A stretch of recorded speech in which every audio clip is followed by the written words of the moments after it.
தமிழகத்துல அண்ணா பல்கலைக்கழகத்துல அண்ணாமலை முன்னால குற்றம் சாட்டி இருக்கிறாரு. நீங்க ஞானசேகர் தரப்புல தொலைபேசியில தொடர்பு கொண்டதாக இல்ல முதல்ல நீங்க ஒண்ணு, அதாவது உங்க கேள்வியில திருத்தங்க. அண்ணாமலை சொல்லியிருக்கிறது ஞானசேகரன் எங்களை எப்பவும் பேசினாருன்னு சொல்லல, சண்முகங்கிற வட்ட செயலாளர் எங்களை பேசினார் சொல்லியிருக்காரு. அவர் பேசுனதையாவது முழுமையாக கேட்டுக்குன்னு சொல்லுங்க. ஞானசேகரனுக்கும் எனக்குமான தொடர்பு எதுவும் இல்லைங்கிறது எல்லாருக்குமா தெரியும். இது வரைக்கும் அவன் எங்களை ஒரு தடவை கூட ஃபோனில் பேசினதில்லை. ஞானசேகரன் சைதை தொகுதியை சேர்ந்தவன், அந்த கோட்டூர் வட்டத்தை சேர்ந்தவன்.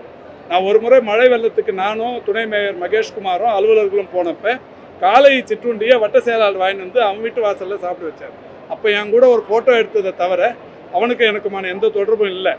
அதுக்கப்புறம் இதை இவங்க பெருசாக்கினதுக்கு அப்புறம் இப்போ வழக்கில் சம்மந்தப்பட்ட இந்த உயர்நீதிமன்றமே ஒரு ஐபிஎஸ் ஆஃபீஸரை அனுமதித்து அவங்க விசாரித்து முழுமையாக நடவடிக்கை எடுத்து குற்றவாளி யாருன்றதை கண்டுபிடிச்சி இப்போ ஒரு 30 வருஷம் குறையாமல் ஆயுள் தண்டனை பண்ணியிருக்காங்க. இதில் நீதிமன்றமே காவல்துறையின் நடவடிக்கையை பாராட்டியிருக்கு. இந்திய வரலாற்றிலேயே இந்த குற்றச்சாட்டுக்கு ஒரே ஒரு 5 மாதத்தில் நடவடிக்கை எடுத்திருப்பது என்பது இதுதான்.